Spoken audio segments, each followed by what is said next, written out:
The Good Party will today host its election manifesto in a mass virtual event in Johannesburg with limited in-person attendance. Party leader Patricia De Lille is expected to deliver the promises to South Africa in a plea for support at the general elections on the 29th of May this year. De Lille is also announced as the Good Party's candidate for the Western Cape Premier. Talking to us ahead of the party's manifesto is Good National chairperson Matthew Cook. A very good morning to you. Thank you so much for your time. I mean, the Good Party is one of the last parties to present its election manifesto. We understand that, a focus will also be presented to address the surge in unemployment, especially amongst the young people in the country. What can be expected? Good morning, Mpho, and good morning to your listeners and your viewers this morning. I think today we will unpack our plan and our manifesto for the 2024 national and provincial elections. And I think that what we can expect from the manifesto is for real practical solutions for us to end what is essentially a lot of suffering in South Africa.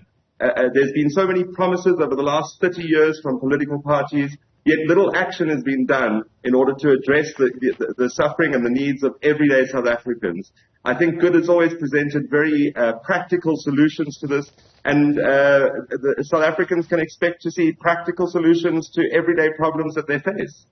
And one of those everyday problems that South Africans are facing is the issue of unemployment. And we also know that on the other end, the IEC has said that 78% of new registrations are those between the ages of 16 to 29, showing an increase in young people who are interested in making their mark and, of course, directing who will be in charge. How imperative will it be to table those solutions around the surge in unemployment, more so for the young people in this country? I think for anybody that's not addressing the issue of unemployment and the rise of the unemployment situation in South Africa, it would be blindsiding a massive issue in South Africa. Our party, as Good, we are very interested in the youth. We are so excited to see that the youth has taken this election so seriously. The increase in voter registrations from the youth is an exciting thing for us. We are one of the few parties who really addresses youth issues, unemployment, the universal and basic income grant. So I think that there's going to be a lot of attention that we'll place on those matters. And I think that South Africans can look forward to some refreshing ideas, which we'll be putting forward in our manifesto launch today.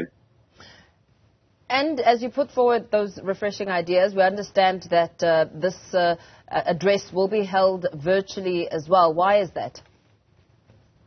Many parties focus on filling up stadiums and that kind of thing. As Good, we've previously launched our manifesto online before.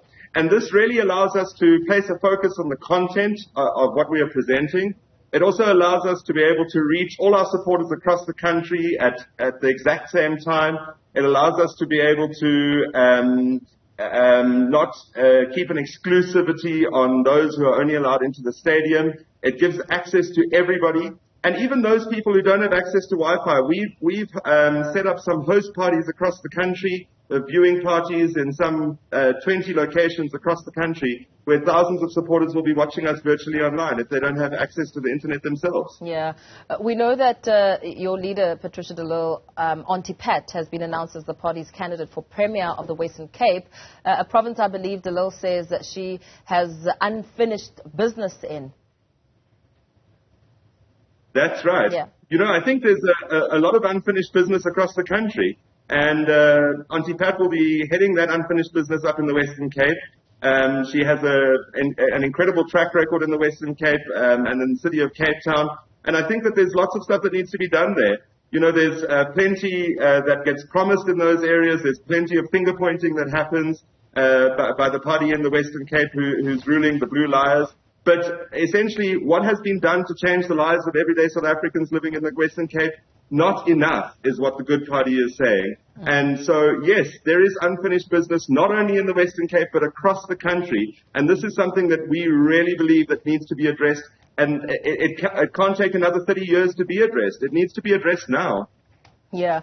You made mention of this address also being held virtually and not about filling stadiums. But, of course, filling stadiums has been seen and perceived as a show of force, really showing the good numbers behind each party.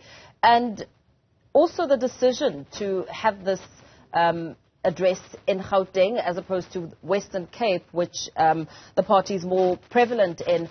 Why that decision? I think first of all, the decision to host it up in Gauteng, Good has been growing tremendously across the entire country. Last year, Good contested its first by-election outside of the Western Cape, which was here in Gauteng. And in the ward that we contested in, we grew to the fourth largest party in that ward. There's promising growth across the country. We'll be contesting in all 9 provinces this year. We've registered for all 9 provinces, and we have candidates across all 9 provinces. So this really is a show to the rest of the country that Good is not a Western Cape party. We're a party that is represented across the country. We're showing growth across the country. And we need to reach all South Africans. Mm-hmm. As you show growth across the country, we know that despite your late start as the Good Party contesting the 2019 elections to get enough to support, you managed to get 2 seats in Parliament and enter the Western Cape Provincial Legislature. There are a lot of new kids on the block insofar as political parties are concerned. How much growth are you expecting this year as you talk about your ambitions across the provinces? I think, as you've highlighted, there are a lot of new kids on the block. But what we must remember is that elections are contestations of ideas. And as Good, we have proven and tested ideas. We've got a proven and tested track record within government. And that's why, even in 2019, there were 58 parties on the ballot.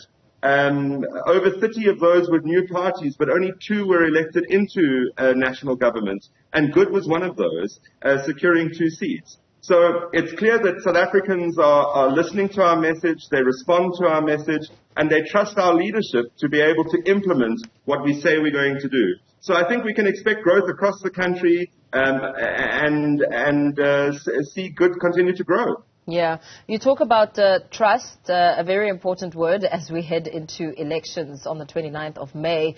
Why the Good Party? Because, I mean, as we mentioned, there are other options, newer kids on the block, fresh ideas.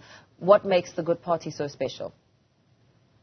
I think what makes Good so special is that we come with practical solutions. We're not just coming up with popularist ideas to garner support and fill stadiums. As you mentioned earlier, there's plenty of parties that fill stadiums, but whether that translates into votes or not is completely undecided. We need to put forward those practical solutions. And I think that the practical solutions and being able to understand a simple manifesto that really delivers to the needs of people. There is so much suffering across our country, yet so many parties continue to just place popularist ideas that get the crowds going. And when people go home and that dust settles and they kind of have to think about it, they realize that what's been promised to them has been promised to them for 30 years. And yet those parties have failed to deliver year upon year upon year. When we come up with practical solutions, we implement them. We've seen this happening not only with Auntie Pat when she's taken up roles in different ministries, but she's been able to practically change situations based on what our policies are. Yeah, we've seen how the ANC has been defending its candidate list. You spoke about how you fielded candidates across the provinces. What criteria went into the selection of those candidates? So we went through an extensive selection process across the country. Candidates were interviewed by a selection panel and they were vetted. Each of our candidates had to also go through a series of criminal checks. So we're confident that our candidates that we've yielded across those provinces have been vetted correctly. They've been interviewed by an independent panel. And essentially we've screened all of them over a period of time. A lot of these people have been known to us and have been working with us on the ground, building our organization since 2019. Insofar as coalitions, the importance of coalitions, given the climate of these elections, hotly contested, where are your interests in terms of forming working relations?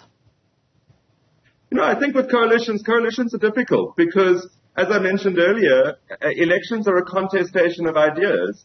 And what we need to be able to see is we need to be able to see what support we have. And I think then we'll be able to talk coalitions. So, essentially we were about working governments, stable governments. And as you've seen, we've not entered into any blanket coalition agreements as good.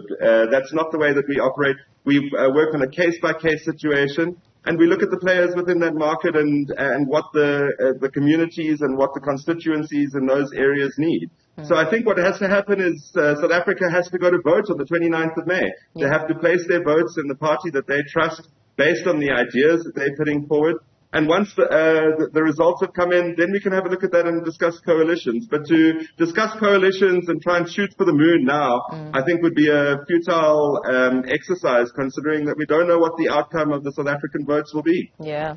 And as we count the hours ahead of the big address, what can we expect in terms of the logistics? What time is the address set to take place? So we'll be going live across our social media platforms at 10 a.m. sharp this morning. So anybody that's wanting to watch across the country, go onto Good's social media platforms, and at 10 a.m. live, we'll be going live on those platforms. So that's when it will be. Very well. Thank you so much for your time. Good National Chairperson Matthew Cook giving us a sense of some of the expectations ahead of the Good Party's election manifesto launch today at 10 o'clock.